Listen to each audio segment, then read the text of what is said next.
commenting on any and all other matters are placed on the do list. Under council's rules, the clerk will call city residents first, followed by constituents that are here from other parts of the region. As a reminder, the council is here to listen to all matters, and it is customary that we do not respond. So now let's begin this month's public hearings. Each speaker will be given 3 minutes at the podium, and the clerk will lead us through the hearings.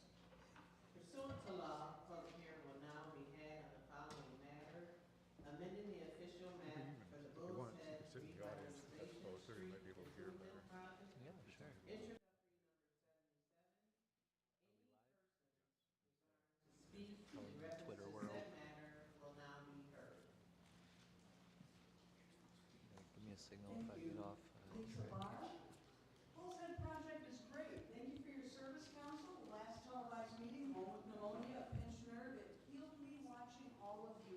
Even some of you with whom I disagree slightly. You asked DEIA-based questions about construction projects, so Bulls Head neighborhood, 70% black, growing number of Hispanic. I am confident you'll ensure the workforce reflects that. Despite the wishes of Biden-Harris, Buttigieg's Build Back Better projects here, it didn't seem to reflect Rochester demographics, did it? Had a speedy dump truck driver repeatedly smearing white guys, tore down Weldon, blew the stop sign at Woodbine, where we elderly neighbors chase an otherwise well-supervised, gonna be a quarterback toddler, been close a few times. F and B, yelled Mr. Maga from behind the wheel. I called the city, maybe that's why my car gets vandalized. About to have a civil war, it's been underway since Pat Buchanan told Republicans, stage a culture war, take the country back block by block. Nice language, Fox News. Enforcing DEIA now on this project, you're going to have a fight. And citizens of Rochester are going to have to back you when we fight, regardless of if we agree with you on every issue. I'm 67, I'm raising money to go to D.C. April 4th and 5th to journalistically ensure veterans and lefties aren't beaten to death by videotaping and covering them. The same battle my parents fought in their youth, now here. Born in 1918, fire control officer Harold Frank Carr maybe fired the first shot at Lake Gulf as the USS Green was the first mast lit up by fascist forces on the home front. Antonio Nicastro, daughter of immigrants supervised by a Boston Brahmin who needed to make sure she was loyal, Mom used train timetables to make sure the long-range artillery powder never stopped from the time it was loaded to the time it left our shores. Because people might blow up the train cars, she said. Mom, America was fighting the Nazis. And when we were old enough, the quiet answer was, Lee, sir, you know not everyone here wanted Mr. Hitler to lose. So why does a woman who can pass as white now, Italians couldn't always, and too many have forgotten that, why do I care? Both said be DEIA consistent? Because DEIA is a new pejorative code for EEOC. We might not be here and Reagan not fired attorneys from EEOC offices that have never been replaced. Complaints show proof, get a right to sue letter from investigators, mock-up calls, bureaucrats. No EEOC attorney, hit the public sector with your valid claim. But corporations give little bits of work here and there, so every possible local attorney who might take an EEOC case that's nationwide is contaminated by conflict of interest. Nice right to sue letter, lady, now go find an attorney. Whatever you call it, EEOC, DEIA, whatever's left of it, thank you for ensuring that this will be enforced for the Bulls Head project.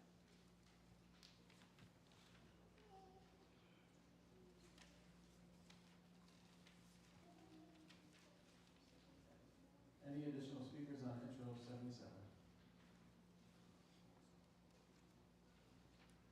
Seeing none, that hearing is now adjourned.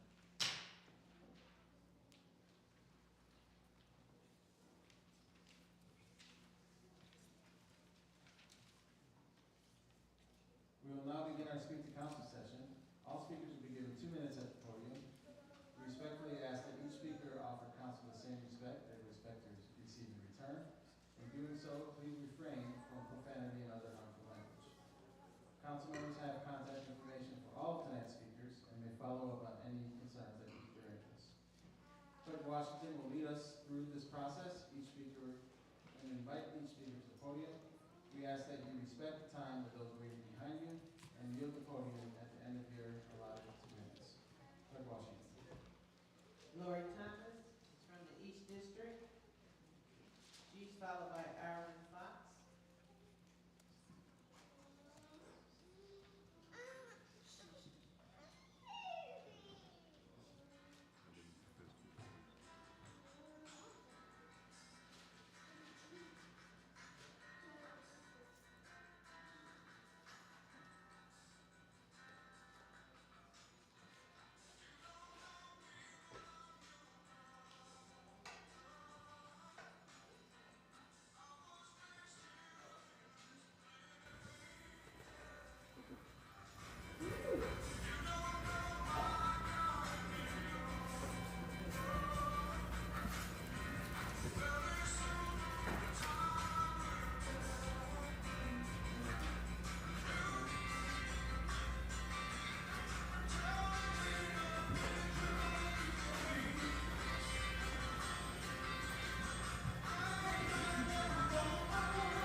across the avenue is barren and unused all of my life. We would like this land and money for the garden. This land is perfect because it has southern light for perfect growing. It is unused and is close to my home and the library. I know that my fellow League of Future Voters, Cub Scouts, and Boy Scouts will create a great community garden. We need your help in getting the land and $2,500 for supplies. Thank you for listening to my request. I hope you will consider our request and support efforts to make the community better. I appreciate your time and your leadership.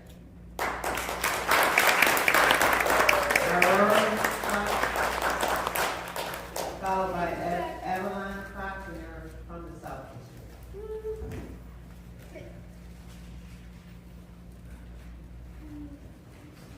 I'm in the White House, and I'm 39 years old, and I'm in the league.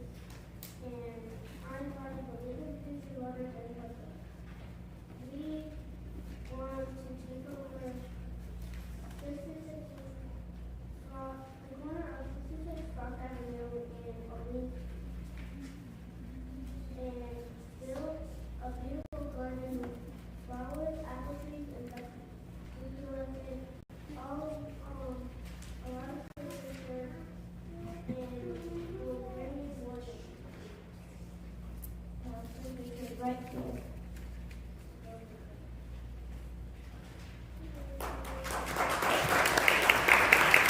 Adeline Fox from the South District.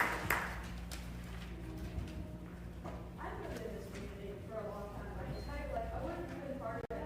And I've never particularly lived on South, but I've lived in the neighborhood and my entire life I've seen it. And being there, I thought nothing's being done with it.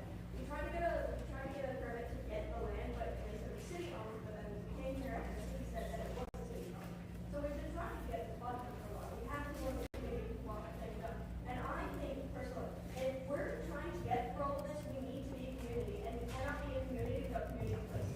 That's one of the reasons that I want to get this place done, because it will not only be a place to get fresh food, it will not only be community owned, but it will be a place for teenagers to hang out instead of going around with the Kia gangs and being a part of all that. They'll have a place that is healthy and good for them instead of having to go out on the streets. We have people who want to take care of it, and all we need is just a thought and a couple, like, dollars, and it's not. I know it's a lot to ask for, but I haven't seen anything done in that part in a while. It'd be nice to see something community made and community grown for the community in that space. Because it's perfect. It has good lights. There's nothing being done with it. We don't need much, but we're asking you because we want this to be done. We don't need it to be done, but it would be nice, and I think it would benefit everybody.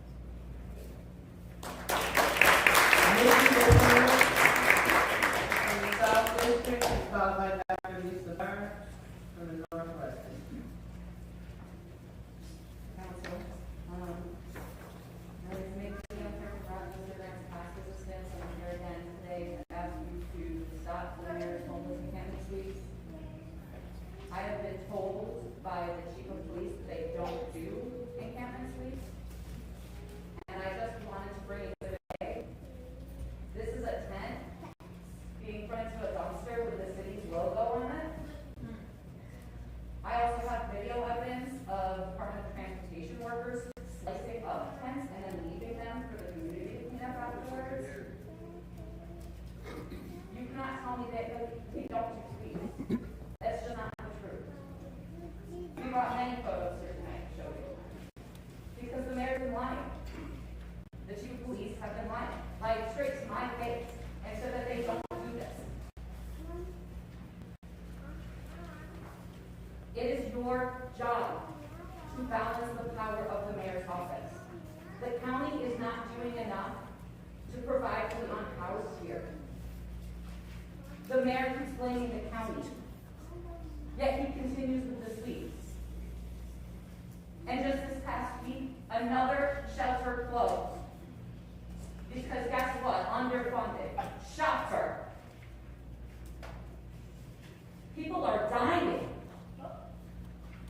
cares?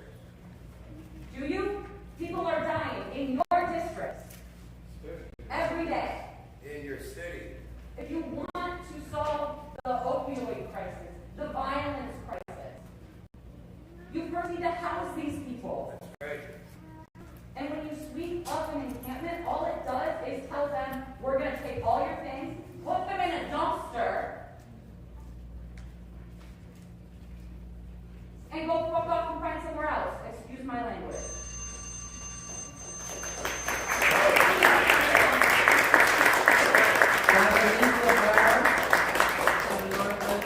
Followed by Maria Gonzalez. Some of you are running again and even seeking higher offices. Regardless of if you win, thank you for your service, even though you will affiliate yourselves with people with whom I often disagree. Because I know it wasn't with any belief that the central removal of homeless was done, but that move showed a lack of ability by public servants to muster resources to do the right thing. Also, it was unfortunate the phrase optics got used to defend that action. It's an election year. I like the FDR ethos, the Biden-Harris ethos. Read Greg Palast, the voter suppression. We may be in a situation where a foreign-funded coup took place, and now we fight to stop further dismantling. Forget 2026. You want to help the homeless? Get involved in this election now. What I look for when I vote for a Rochester council member or mayor is, will that person consistently and effectively tell Monroe County, and without Rochester there would be no Monroe County, so you need to adequately address the shameful, continued existence of poverty as policy. It's rooted in hatred for the Jim Crow refugees who landed here. Nobody seems to feel the need to wear that white hood anymore, even though most of the people needing aid are themselves white. Back to the December removal. I don't believe the cops doing that like doing it. Is council and administration doing enough to protect today's Frank Serpico's? Can council do a resolution about not just homeless, but cooperating with ICE? If RPDCs are being removed on suspected or actual asylum seekers, are they allowed to stop it or even adopting it? Obey the Army Field Manual is what veterans chanted in response to Adam's grave abuses. Forcing RP to do nothing is a moral injury to any officer who wishes to protect and serve all Rochester humans. Remember, asylum seeking is not a criminal violation, a civil violation. You're allowed to correct at a timely hearing. I also would like to look into a resolution regarding Monroe County Sheriff's probable and shameful cooperation with Operation Stone Garden, consistent with Rachel Barnhart's stance. People are precious regardless of wealth or origins. Thank you. Maria Gonzalez. Maria Gonzalez. Lorraine Carr. Maggie Payne. Michael Lohr. Albert Tillman. Joseph Maxim. Is from the Northeast District. Good evening, City Council. I'm here to Michael Patterson, member of our legally rented property without a CO. Under New York State real property law, we are required to have that. Why are we not doing our jobs? Well, I mean, I've called it multiple times. I don't get a phone call back. I have to reach out to them. If you can't do your job and take care of your district, I'm going to make sure your constituents know how you take care of your district. And Shay, I mean, did you vote no for good cause? You know, and you know, would that mean you're a part of the problem entirely or poverty? You know, you need to do better. My tax dollars pay your salary. You work for me. Do your job for better communities. Christy Miller. Christy's from the South District. Followed by Eleanor Brailer.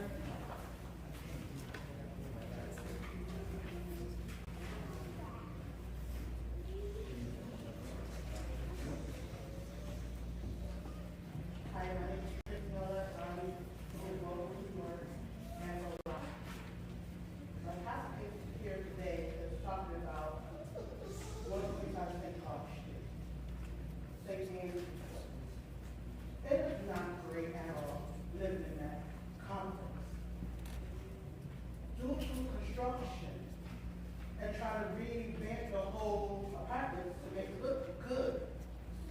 whole building is bad, inside and out. How do we fix it? It's by having the city come in to investigate themselves. We need to do better as a whole city to get this correct for our families, our children, and our elderly. The elevator is ridiculous. My brother, we just had somebody die in the complex. Didn't we have anybody come? Probably. But when? Because you know why they couldn't come? As fast as they could? Because of the elevator was used by construction workers, by movers, moving people up and down, so their property could be remodeled. Why? Why? We cannot hold these families accountable for their actions. But they all sticking their hands up for money. Yes, they are. When can we make this better to hold these families accountable for their actions? When are we going to do it and stand our ground to let them know that enough is enough? We need to do better, and thank you for your time. Thank you.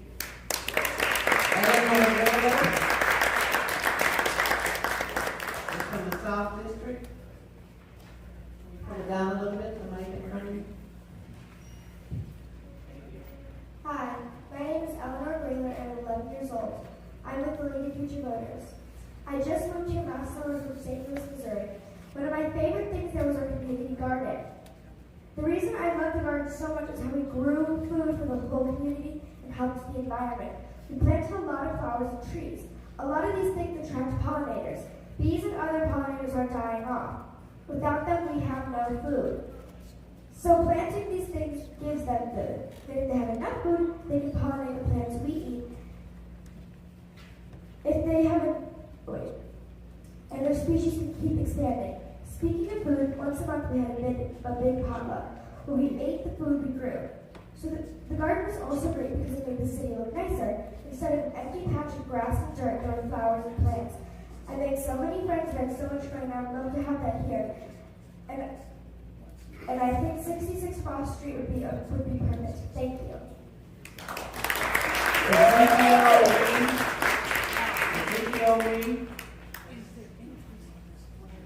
Cheryl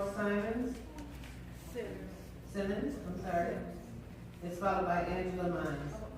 Cheryl is from the Northeast District.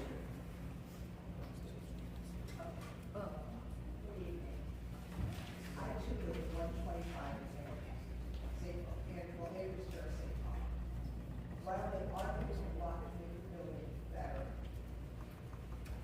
there needs to be a little bit of oversight.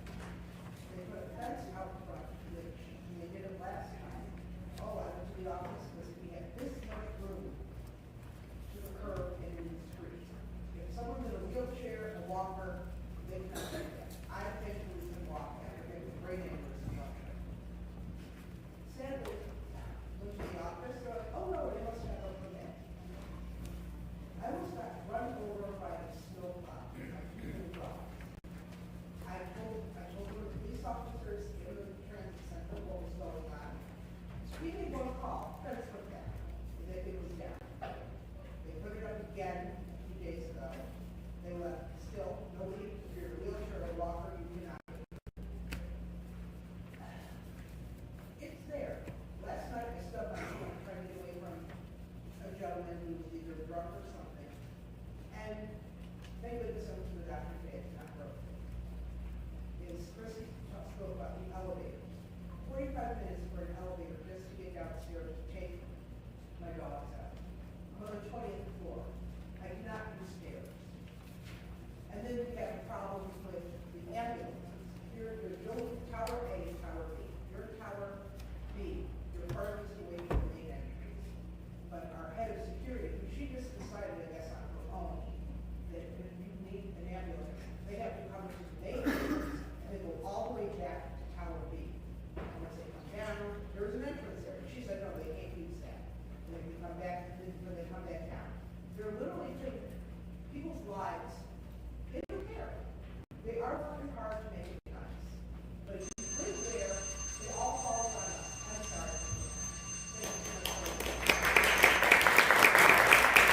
Senator Lyons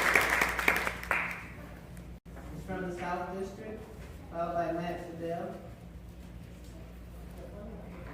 I am happy for you, as well as involved in some trouble.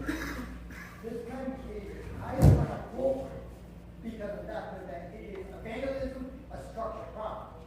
And the cruelty of homeless needs to stop. Okay, and this whole thing is your guys' responsibility to look out for our interests as a community. And rather than homeless community by the police is ridiculous and unappropriate and needs to be addressed. I especially request you guys to do the same obligation you give every other citizen and hold your own laws and hold your own law. Thank you. Matt Fidel. Oscar Brewer. He's from the Northeast District, followed by Marcus C. Williams. City Council, great evening. Great to see you. No, it's not. Look at this. Look at this picture. City DES employees cutting up since. Why are we doing this? Why are we doing this? With all these empty properties we have in Rochester, congratulations on finally listening to one of our great ideals of doing something with the most recent vacant city. Congratulations, give me a round of applause on that one, but we still have vacant issues. We got days of property management, renting properties in the Northeast District without CFOs for $1,200 a month, open cases of open code violations, which falls under neighborhood business and development, correct? Yeah, it does. We're being told by code enforcement we are not allowed as advocates to no longer access notice and orders. We now have to do a FOIA request. I urge you to show me that policy, because it's never worked like that before. And I urge you to respond to this by requesting an email, please. Why are we still renting properties without a CFO, which clearly violates your state real property law 302? So you allowing this to happen on your watch, Councilman Michael Patterson? You're violating real property law. And real quick to the League of Future Voters, you guys are phenomenal. Thank you for coming on. Your voice truly matters. I've been walking this past week, advocating for housing access voucher programming. Governor Hochul said no today to $250 million. Do your damn job. It's election season. Why do we got to keep hating you guys? And I will not stop my lives. So stop your negative comments coming in and get your trolls under control. Thank you very much. Marcus C. Williams. Amara Stokes. She is going to choose not to. I'm sorry, someone's in the restroom? Amara is going to choose not to speak. Okay, thank you. Lanice Brown is followed by Miriam Tyler. Hi, my name is Denise. I'm 16 years old and I'm a part of the League of Future Voters. I'm here today to talk about a community garden because it is important to me and my community. Right now, not everyone has access to food, let alone fresh food. This is a problem because everyone should have access to fresh food. This issue affects me and my community by lack of food access. If we had a community garden, it would help feed families and in the community. I'm asking for City Council to help provide us with resources to have a garden at 66 Cross Street. This will help our community by putting fresh food on our community's tables. Thank you for listening to my concerns, and I hope you will consider our request and support our efforts to make our community better.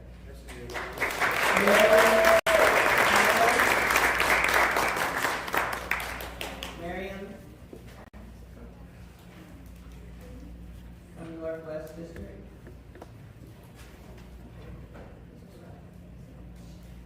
My name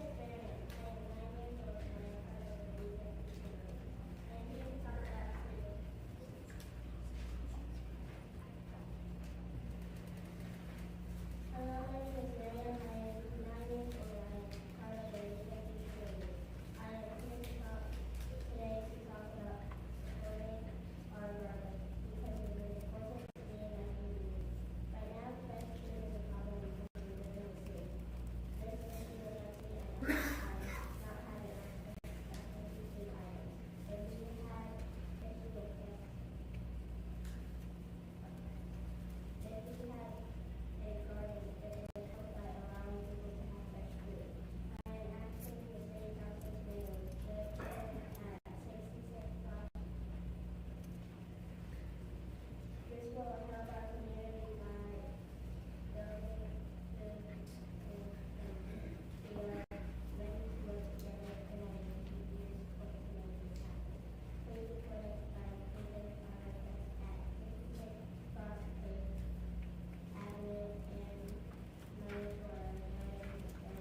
from the South District.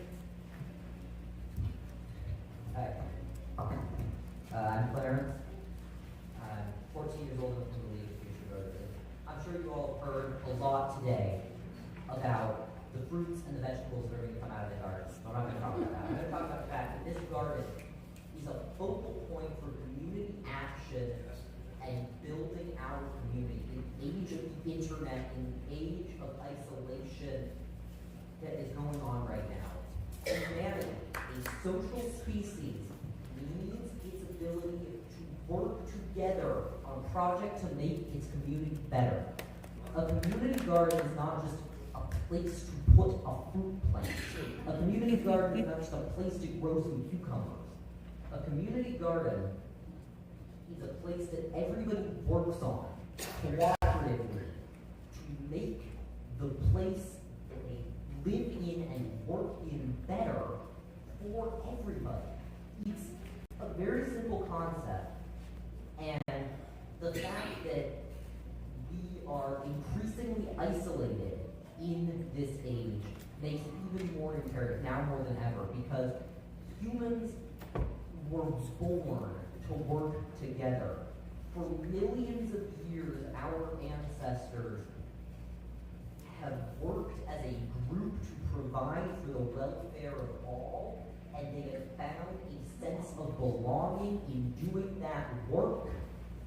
And we have a perfect opportunity here with this empty lot on 66 Frost Street to give our people the opportunity to do the community work that the ancestors of humanity have been doing since before our species existed. Come on, man. Thank you.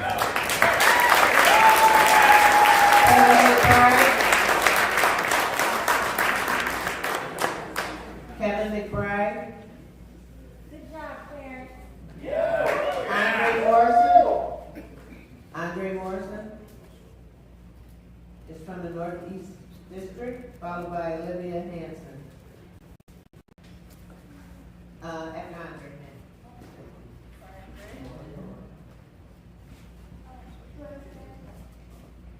Hello, I'm Andre Morrison. I'm from Andre's Barbershop.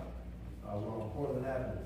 So we're here today to proposing to build a telecommunications tower like directly across the street. And business owner for over 20 years, right on Portland Avenue. A resident and property owner for over 35 years. Now, these radio frequencies, based on studies, can cause, different health concerns, difficulty sleeping, headaches, depression, memory loss, appetite loss, etc. And this residents all around there that's been there for years, many homeowners, and just people renting, kids, community. And number one, for the health of the people. Number two, property value decline, and then, just an eyesore in the neighborhood. And so I know election is coming up, and I know, we in the community, along with myself, personally went door to door, to get candidates on the ballot. And, we want to continue that support, but what we're asking is that, we're looking for the support of, the town, the city council, the mayor, et cetera, to support us, and stop this tower from getting built. If we continue to support the city council, along with the mayor, and that's basically it. We're looking for your support on stopping this tower from getting built. Thank you. Olivia Hanson is from, I don't have your district on here, I'm sorry. Followed by Asa Adams. Good afternoon, council members. I'm Olivia Hanson. I'm also here with Rochester Grants Past Resistance to protest the homeless encampment suites, which the city of Rochester says they do not do. I also have a picture of city demolition equipment destroying the encampment this winter.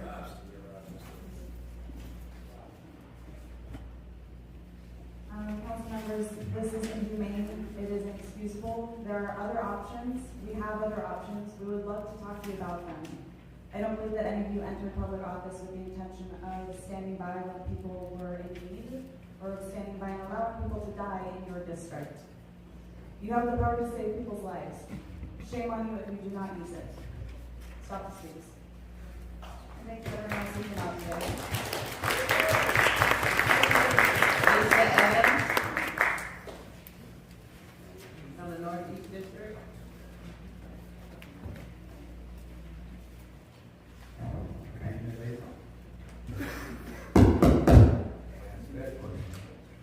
Good evening, ladies and gentlemen, and to future voters and future politicians as well.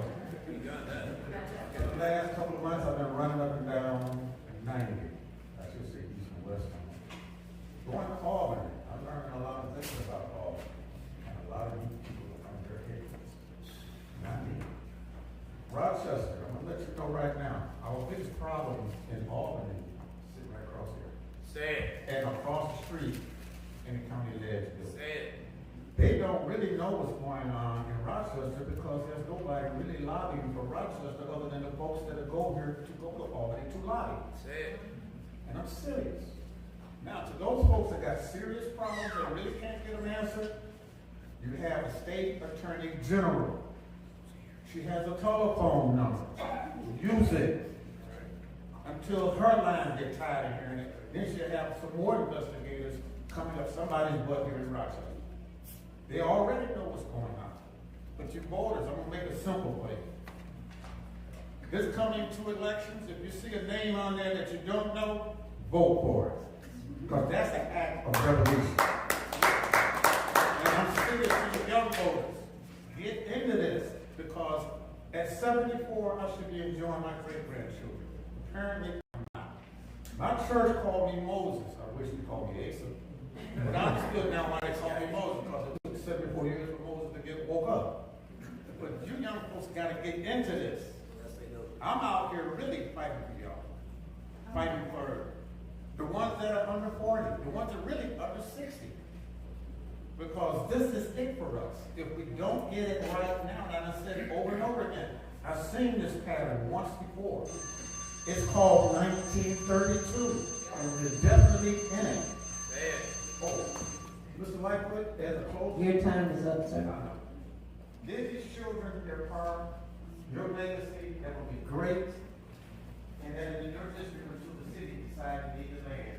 Wow. Thank you.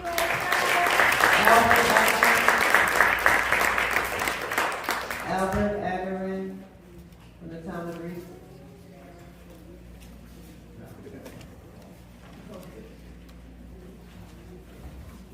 Good afternoon, folks. I see a lot of new faces here. So I want you to be aware who I am. I am one of the founders of one of the largest healthcare unions local 1199 SCU. I'm also former vice president of local 1199. A union was built on strength, not just fighting for union, but also fighting for justice for our community. And also I'm the president of the Democratic Association. And we have been facing in our city a crisis. Folks were losing pharmacies in this area. We almost lost Rite Aid drugstore on North Clinton Avenue. And thank God for the community, thank God for those workers, thank God for people who supported us by us talking to the district manager saying, don't take this pharmacy because if you do, you will hurt 600 seniors that need medicine in this area. And by the grace of God, they asked not to close it, and they will not close it. But City Council, we lost Paul and Avenue. Yes, we did. And the good thing also that we saved also 13 jobs, 13 families just living up a paycheck to live and survive. But we lost Poland Avenue, we lost Brooks Avenue, we lost West Main Street, we lost Monroe Avenue. We lost probably close to 60 jobs. So I'm telling you, City Council, Your time is up. especially you, President Miguel Melendez, started with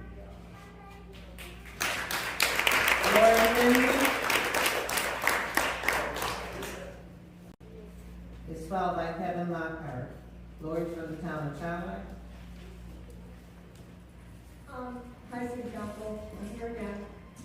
First, I wanted to say quickly, grant these kids their garden. Yes. They are our future, and they're not asking a whole lot of our city. Thank you. I'm here again to speak about Lower Street, and there seems to be a problem with the new director who, is not very transparent about what's happening there.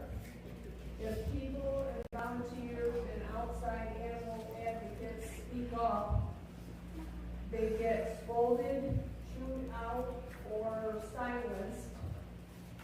Recently, a volunteer who was very dedicated to help get animals out of the shelter, she took beautiful videos, put it on social media, posted about dogs that desperately needed to get out of there, and she was silenced because she had a conversation on Facebook with other people. It appears management does not want anybody to voice their concerns or discuss the reality of what goes on in the shelter. These are tragic decisions by Ms. Papadopoulos because it prevents more dogs getting out of there into loving homes. The shelter is over capacity as it has been for 2 years because the director is not willing to work with dedicated animal advocates. More dogs will languish in their kennels, less will get adopted, and more will face euthanasia.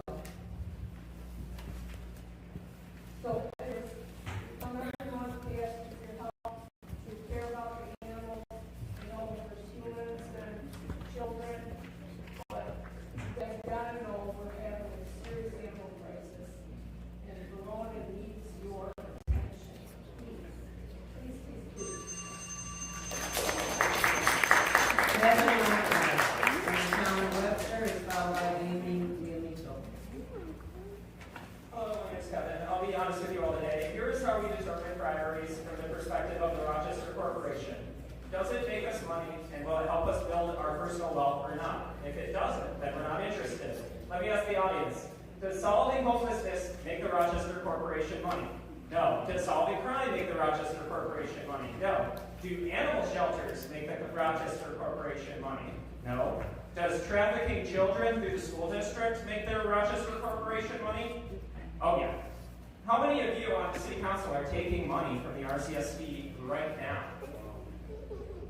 I have a vision for legislative equity in the Rochester election districts where taxpayers will be made whole under the Board of Elections. We can create towns and villages in the city like elsewhere across the county. First, we need to have a radical acceptance of where we are currently, and then we need the willingness to change and the leadership and the strategy to make it happen. Furthermore, there are numerous incidents of serious crime incidents across the election districts in Rochester every day, every week. For instance, when there's a teenager shot on Spencer Street, is there an alert sent out from the city council? No. When there's a child that goes missing from Franklin High School, is an alert sent out? No. Together, in the future, I see making the citizens of Rochester whole under the Board of Elections. Right now, the Board of Elections recognizes city taxpayers as being merely about 1/5 of a whole human being. Only 5% of all the elected seats in Monroe County are apportioned to Rochester. The centralization of the government in Rochester, the occupation of the administration, the city council, the people behind the scenes who are somehow more frightening than the people here before us today, they occupy the seats on behalf of the Pan-Hellenic Council and their 9 fraternities in Chicago. That should frighten all of us, but I am hopeful for the future. Amy Leonito. from the town of Fairport, followed by Kevin Yost. Good evening. I'm here with Rochester Grants Past Resistance, and I'm here to talk about the sweeps. I was at a meeting a month and a half ago, and the mayor showed up unannounced, uninvited, because he knew we were writing a letter saying stop the sweeps. And he said, well, there are no sweeps. We don't do sweeps. December sweep was a one-off. And anyway, it's the county's responsibility. I'm here to ask for the city council to pressure the mayor to ask for the policy on encampment closures, which they're sometimes called, but they're commonly more referred to as sweeps. And I'm asking council, go to the mayor, say, what is the policy on sweeps? What is the policy on encampment closures? Why can't we see it? Why can't the people of Rochester see that policy? And pressure him to stop the sweeps. I was at another sweep at Loomis Street about a year and a half ago. Not only did they take the tents, they took the trees. They took down the trees, and one of you was there and said, now they have nowhere to lean. It was disruptive, disgusting, and harmful what they did. And it was in the same year that the City of Rochester had a grant to plant trees throughout the City of Rochester, but they took these down. It makes no sense. And it does hurt the people that are staying there. If you care about homelessness and you want to see a solution, sweeps are just displacement and pain and devastation. But there are solutions. Putting people in apartments, housing first, and then letting them solve other problems like substance use disorder and mental health. It's not complicated. It's costly, but it's not complicated. Thank you.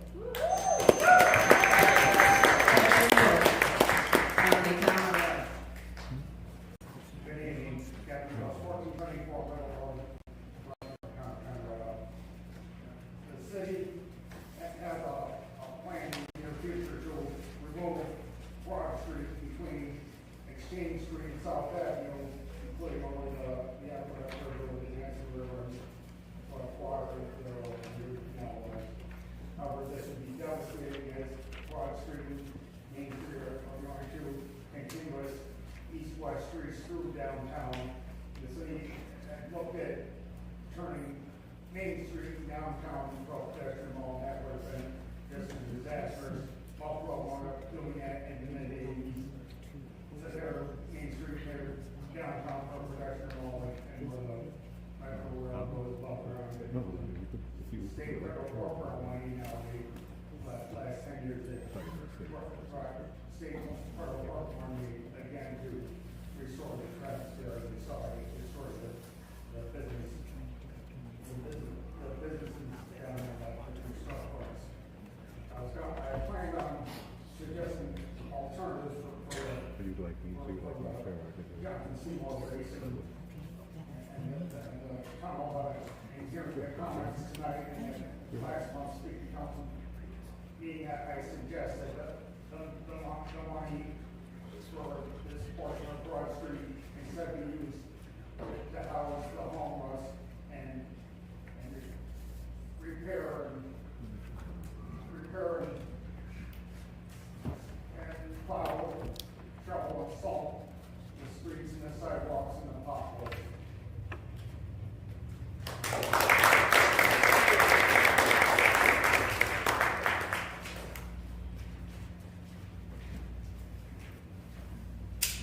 Maria Gonzalez, Lorraine Carr, Maggie Kane, Maggie's from the East District. Hello, Council. Maggie Kane, voices of Verona Street. First, I want to invite everyone here to a public hearing on RAS, Rochester Animal Services. It will be Wednesday, April 9th at 7 p.m. at City Hall. And I want to thank Council members Marvin Lukian and Kim Smith for making this possible. It's about time. We really appreciate it. It will not be controlled by Shirley Green or Stacey Papagalis, and it won't be a PR stunt. So what I'd also like to say, piggyback on what Lori was saying, the volunteers, the morale there is the lowest I've ever seen it. People are being let go. There's gag orders on volunteers and rescues that if they help rescue or work there or volunteer there, they're not allowed to say anything. So to me, that already means something fishy is going on if you're not allowed to talk about it and you have a gag order. Second of all, something absolutely horrible happened last week.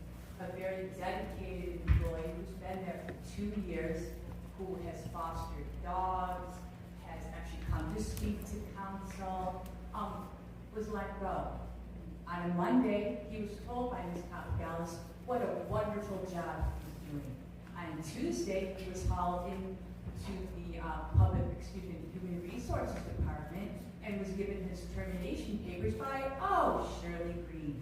When he asked why he was being terminated, she said that's not the time or place to discuss this right now. So there's no paper trail. He's never had anything written up about him. And it's a huge loss, and I know he's devastated, and I know the employees and the volunteers are devastated. I expect that in the world of President Trump. I don't expect that in Rochester. This is ridiculous, and it's about time. What are we waiting for? Our community animals, our staff, and our volunteers, we need to be their voices. Do something. Thank you. Time for a Michael Lord, Albert Tillman, Ezekiel Reed,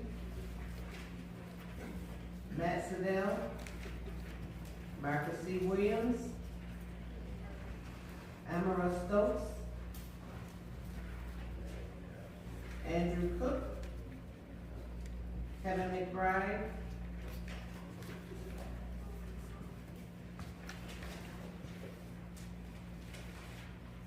All right, we have reached the end of our Speak to Council session tonight. Thank you to all who attended. Our normal regular council meeting will be on Tuesday, March 25th at 6 p.m. here in Council Chambers. Thank you. Have a good night.